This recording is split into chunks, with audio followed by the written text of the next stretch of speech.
বিনা শর্তে ভালোবাসে।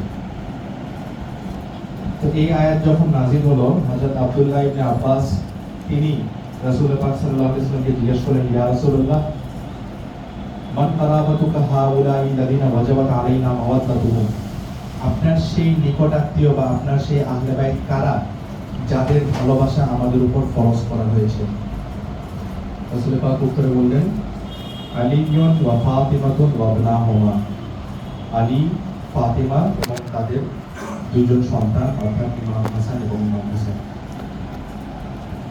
তো আমরা আজকে এখানে উপস্থিত হয়েছি তাদেরকে স্মরণ করার জন্য বা তাদের ব্যাপারে জানার জন্য, অথচ এটা হওয়ার কথা ছিল না।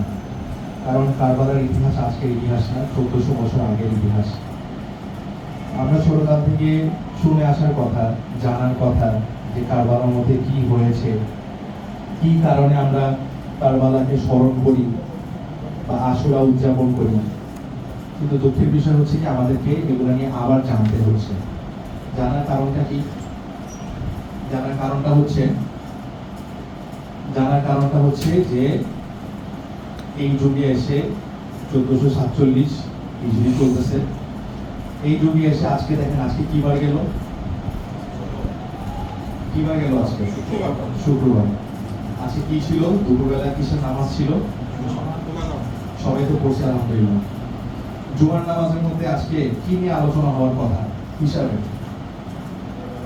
যেই মাস চলতেছে, যেই মুহূর্ত চলতেছে, সেই হিসাবে কি নিয়ে আলোচনা হওয়ার কথা? নিশ্চয়ই মুহররম মাস নিয়ে আলোচনা হওয়ার কথা, কারবালা নিয়ে আলোচনা হওয়ার কথা, ঠিক আছে? এবং কারবালার যিনি মূল কেন্দ্রবিন্দু, তিনি কে? ইমাম হুসাইন আলাইহিস সালাম, তাকে নিয়ে আলোচনা হওয়ার কথা। আমাদের এখানে কয়জন আমরা নিজের মসজিদের খতিবের কাছে এই ব্যাপারে আলোচনা শুনতে পারছি? ইমাম হুসাইনের ব্যাপারে, ইমাম হুসাইনের ফজিলত, তার মান, তার সম্মান, তার কোরবানি, এই ব্যাপারে আজকে কয়টা মসজিদে আলোচনা হয়েছে? একটু হাত উঠান।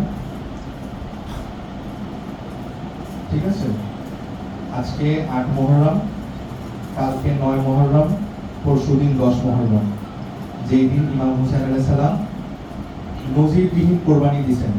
পৃথিবীর শুরু থেকে নিয়ে শেষ পর্যন্ত ইমাম হুসাইনের কোরবানির মতন কোনো কোরবানি আছে এবং হওয়ার কোনো সম্ভাবনা আছে?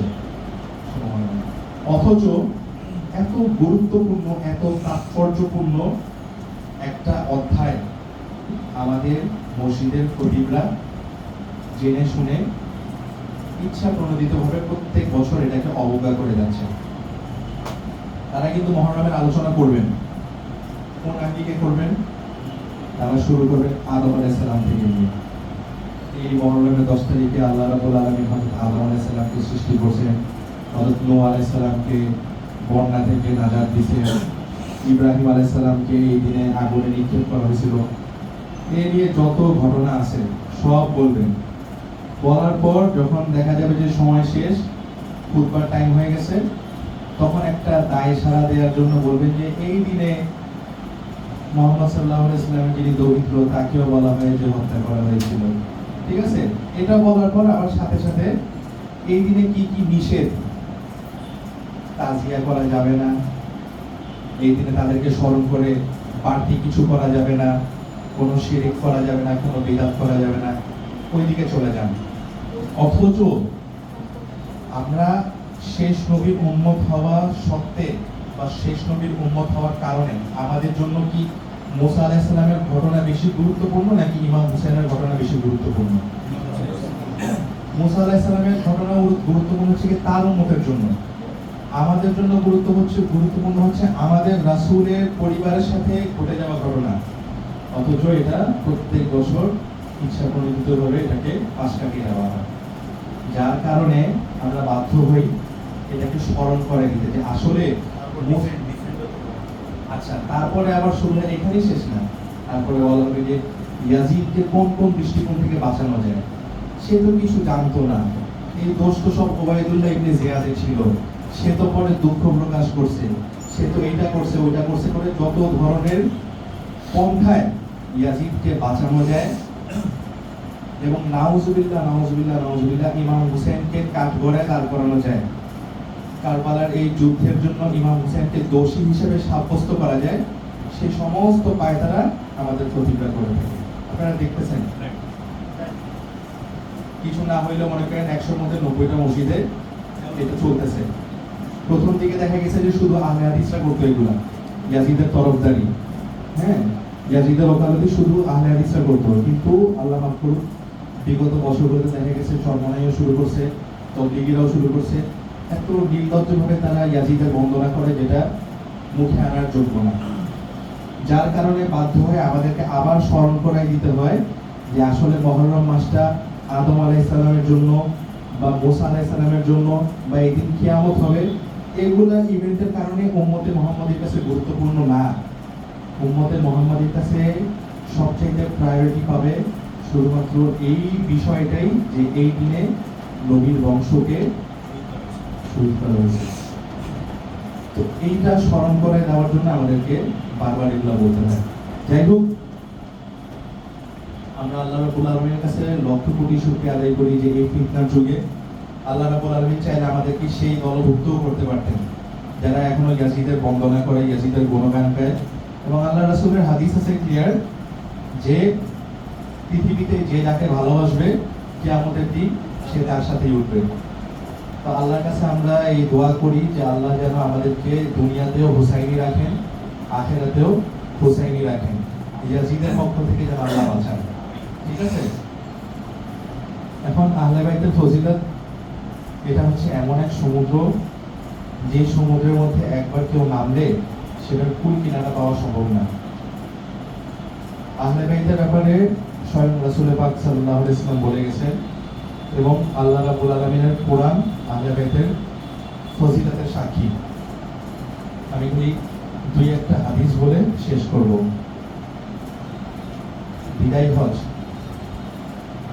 যখন মোটামুটি আমাদের দিন, আমাদের ধর্ম মোটামুটি পরিপূর্ণ হয়ে গেছে, হয়তো কিছু অধ্যায় দুই একটা বাকি, এই বিদায় হজের মধ্যে আল্লাহ রাসূল সাল্লাল্লাহু আলাইহি ওয়াসাল্লাম মদিনা শরীফ থেকে যখন বিদায় হজের ঘোষণা দিলেন যে আমি এই বছর হজের জন্য যাচ্ছি, তখন কোন কোন রিওয়ায়াত মতে 1,24,000, কোন কোন রিওয়ায়াত মতে 2,24,000 সাহাবায়ে কিরাম, যাদের মধ্যে পুরুষ নারী সবাই ছিলেন, তারা সবাই রাসূল পাকের সাথে হজ করার জন্য নিয়ত করলেন এবং তারা সবাই মক্কায় তাশরিফ আনলেন। মক্কার মধ্যে মেইন হজ হচ্ছে গিয়ে 9 আরাফা, 9 জিলহজ, যেদিন আরাফা হয়। 9 জিলহজ শেষ করার পর যেদিন 10 জিলহজে উপনীত হলেন, সেদিনের আরকান হচ্ছে গিয়ে কুরবানির পর মানুষ চুল মুন্ডন করবে, তারপরে খানায় কাবার তাওয়াফ করবে 7 বার, যেটাকে বলে তাওয়াফে জিয়ারা। এবং এটা হচ্ছে গিয়ে হজের ফরজ আরকান সমূহের মধ্যে একটা ফরজ আরকান। নবীজি যখন তাওয়াফ করতেছেন তখন তিনি তার খুব পছন্দের একটা উটের উপর ছিলেন, যার নাম হচ্ছে কাসওয়া নামক উটের উপর ছিলেন। হাদিসটা বর্ণনা করতেছেন হযরত যায়েদ ইবনে আব্দুল্লাহ। তিনি বলতেছেন আল্লাহ রাসূল যখন কাবা শরীফ তাওয়াফ করতেছেন তখন তিনি এক জায়গায় থামলেন, থেমে মানুষদেরকে বললেন যে আমি তোমাদের মাঝখানে 2টা ভারী জিনিস রেখে যাচ্ছি। 2টা কি রেখে যাচ্ছি? ভারী জিনিস। প্রথমটা হচ্ছে গিয়ে আল্লাহর কিতাব। আল্লাহর কিতাব কোনটা? কুরআন। এবং দ্বিতীয়টা হচ্ছে গিয়ে আমার আহলে বাইত। তারপরে এটা একটা তিনি বর্ণনা দিলেন, একটা ডিক্লেয়ার দিলেন। এরপর এই 2টা জিনিসের ফজিলত বর্ণনা করলেন, বললেন যে এই 2টা জিনিস একে অপরের থেকে কখনো বিচ্ছিন্ন হবে না, অর্থাৎ একটা আরেকটার পরিপূরক, একটা আরেকটা উপস্থাপক। অর্থাৎ কোরআন হচ্ছে একটি স্ক্রিপ্ট, এখানে লেখা আছে আদেশ নিষেধ, এগুলো লেখা আছে ডুজ এন্ড ডোন্টস। তো এই কোরআন শরীফটা কিভাবে ফলো করতে হবে এটা যদি আমরা প্র্যাকটিক্যালি দেখতে চাই, তাহলে আমরা কাদেরকে ফলো করবো? আহলে বাইতকে। আহলে বাইত হচ্ছে গিয়ে কোরআন শরীফের মধ্যে যা আছে সেটা তারা প্র্যাকটিক্যালি নিজের লাইফের মধ্যে এটা প্র্যাকটিস করে। তো কোরআন কিভাবে পালন করতে হয়, কিভাবে এটার হুকুম মানতে হয়, এটার জন্য আহলে বাইতকে রেখে যাচ্ছেন। এবং বলতেছেন যে আহলে বাইত এবং কোরআন একে অপরের থেকে বিচ্ছিন্ন হবে না, তারা হাউজে কাউসারে আমার সাথে এসে মিলিত হবে এবং তারপর একে অপর থেকে বিচ্ছিন্ন হবে। তো নবীজি হুকুম দিয়ে গেছেন যে তোমরা এই দুইটা জিনিস যতক্ষণ আঁকড়ে ধরে রাখবে ততক্ষণ তোমরা পথভ্রষ্ট হবে না। তো এখন আফসোসের বিষয় হয়েছে কি, এই হাদিসটা মুসলিম শরীফে আসছে, তিরমিজি শরীফে আসছে। আমরা জানি বুখারীর পর সবচাইতে গ্রহণযোগ্য যে হাদিসের কিতাব সেটা হচ্ছে কি মুসলিম, ঠিক আছে? বুখারী মুসলিম সবসময় মুখের মধ্যে আমাদের চলতে থাকে। তো সিয়াসিতার দুইটা কিতাবের মধ্যে আসছে এবং মুসলিম শরীফেও আসছে। তো কতটা গ্রহণযোগ্য এই হাদিস, অথচ আজ পর্যন্ত আমার মনে হয় না যে আমি কোনো আলেমের মুখে এই হাদিস শুনছি। আমাদের প্রচলিত আমরা যাদেরকে হুজুর বলি, মাওলানা সাহেব বলি, তাদের কারো মুখে এই হাদিস শুনি না। তারা যখনই ভয় দেখায়, কি বলে ভয় দেখায়, আমি তোমাদের মাঝখানে দুইটা জিনিস শিখে গেলাম, কোরআন এবং হাদিস, কোরআন এবং সুন্নাহ। আহলে বাইতকে নির্ঘাত তারা ভুলে যায়। অথচ এই কোরআন এবং হাদিস বা কোরআন এবং সুন্নাহর যে রিওয়ায়াত, এটা সিয়াসিতার মধ্যে নাই, ঠিক আছে? এটা কোথায় আছে? মুওয়াত্তা ইমাম মালিকের মধ্যে আছে। যাই হোক, তো এগুলা ইচ্ছা প্রণোদিত হবে, উদ্দেশ্যমূলক ভাবে এগুলা কি করা হয়, এড়িয়ে যাওয়া হয়। কারণ কি, ওনারা চিন্তা করেন যে এগুলা বললে হয়তো বা শিয়াদের যে এজেন্ডা সেটা বাস্তবায়ন হয়ে যাবে। শিয়াদের যে এজেন্ডা হচ্ছে কি আহলে বাইতকে প্রাধান্য দেয়া, আহলে বাইতকে প্রত্যেকটা কাজের মধ্যে বা নিজের লাইফের প্রত্যেকটা স্টেপের মধ্যে তাদেরকে অগ্রাধিকার দেয়া। তো এই এজেন্ডাটা তাদের বাস্তবায়ন হয়ে যাবে, এই ভয়ে কি করা হয়, আহলে বাইতকে আল্লাহ মাফ করুক সবসময় পাশ কাটানো হয়। অথচ আল্লাহ রাসূল কি বলে গেছেন যে কোরআন এবং আহলে বাইত যতক্ষণ আঁকড়ে ধরবা ততক্ষণ গোমরাহ হবে না, পথভ্রষ্ট হবে না। এবং আমাদেরকে প্রথমেই আহলে বাইত থেকে সরিয়ে দেওয়া হয়। আহলে বাইত থেকে যখন সরাই দেওয়া হয় তখন কি আমরা হেদায়েতের উপর থাকবো? সম্ভব না। আচ্ছা, অন্য জায়গায় রাসূল পাক সাল্লাল্লাহু আলাইহি ওয়াসাল্লাম কি বলছেন যে মাতালু আহলি বাইতি কামাতালি সাফিনাতি নূহ, আমার আহলে বাইতের সাদৃশ্য হচ্ছে কি নূহ আলাইহিস সালামের কিস্তির ন্যায়। নূহ আলাইহিস সালামের কিস্তির ঘটনা আমরা সবাই জানি। একসময় প্লাবন আসার কথা ছিল, আল্লাহ তাকে আগে থেকেই সংকেত দিলেন, যার ফলে তিনি কি করলেন, আল্লাহর হুকুমে তার প্লাবনের মধ্যে প্রত্যেক জিনিসের একটা একটা করে জোড়া উঠায় রাখেন, যাতে করে এগুলা বিলীন না হয়ে যায়, হারিয়ে না যায়। তো আল্লাহ বলেছিলেন যে যেই যেই জিনিস নূহের কিস্তির উপর উঠে যাবে, সোয়ার হয়ে যাবে, তারা বন্যা থেকে বেঁচে যাবে, ধ্বংসের হাত থেকে বেঁচে যাবে। এমনি ভাবে রাসূলুল্লাহ সাল্লাল্লাহু আলাইহি ওয়াসাল্লাম তার আহলে বাইতকেও সেই স্থানে মর্যাদা দিয়েছেন, সেই স্থানে রেখেছেন।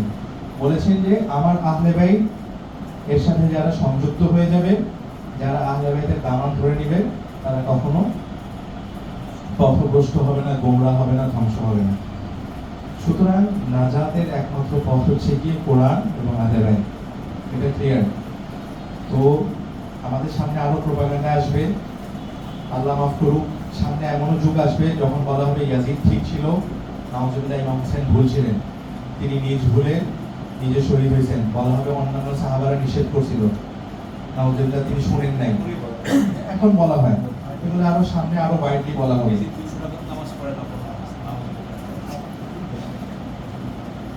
আচ্ছা, হুজুর আরেকটা কথা বলেন, আয়াতের থেকে একটা আয়াত আছে কোরআন শরীফের সূরা আহজাব 33 নম্বর আয়াত। আয়াতের প্রেক্ষাপটটা হচ্ছে এরকম, রাসূলুল্লাহ সাল্লাল্লাহু আলাইহি ওয়াসাল্লাম একদিন তার ভুজা মুবারকে বসেছিলেন, কালো রঙের একটা চাদর উপরে। তো চাদরকে আরবিতে বলা হয় কিসা বা কেসওয়া, এই কারণে কাবা শরীফের যে গিলাফ সেটাকে বলা হয় কেসওয়া। তো রাসূল পাক বসেছিলেন, এমন অবস্থায় দেখা গেল যে মওলা আলী আসলেন রুমের মধ্যে। আল্লাহ রাসূল তাকে ডাকলেন, ডেকে চাদরটা খুলে তাকে ভিতরে ঢুকালেন। কিছুক্ষণ পর খাতুনে জান্নাত সাইয়্যিদা ফাতিমা জাহরা সালামুল্লাহি আলাইহা তিনিও আসলেন, নবীজি চাদর খুলে দিলেন, তাকেও ভিতরে ঢুকালেন। তার কিছুক্ষণ পর ইমাম হাসান আসলেন, রাসূল পাক সাল্লাল্লাহু আলাইহি ওয়াসাল্লাম চাদর খুলে দিলেন, তাকে ভিতরে ঢুকালেন। কিছুক্ষণ পর ইমাম হোসেন আসলেন, রাসূল পাক তাকে ডাকলেন, ডেকে চাদর খুলে তাকে ভিতরে ঢুকালেন, ঢুকিয়ে চাদর লেপটে দিলেন বা বন্ধ করে দিলেন। তখন পাশে একটি রিওয়ায়াতে আছে হযরত উম্মে সালামা, যিনি উম্মুল মুমিনিন ছিলেন, রাসূল পাকের স্ত্রী ছিলেন, তিনি ভিতরে আসতে চাইলেন। রাসূল পাক তাকে ইশারা করলেন, বললেন আনতি আলাল খাইর, তুমি কল্যাণের উপরে আসো। চাদর বন্ধ করে দেওয়ার পর নবীজি হাত মোবারক তুললেন, দুই হাত আকাশের দিকে তুললেন, তুলে বললেন আল্লাহুম্মা হাউলাই আহলু বাইতি, হে আল্লাহ এরা হচ্ছে আমার আহলে বাইত। তারপরে আল্লাহর কাছে দোয়া করলেন যে আযহিব আনহুম রিজসা ওয়া তাহহিরহুম তাতহীরা, আপনি তাদের থেকে সমস্ত নাপাকি, সমস্ত অপবিত্রতাকে দূর করে দিন এবং তাদেরকে তেমন ভাবে পবিত্র করে দিন যেমন ভাবে তারা পবিত্র হওয়ার হকদার।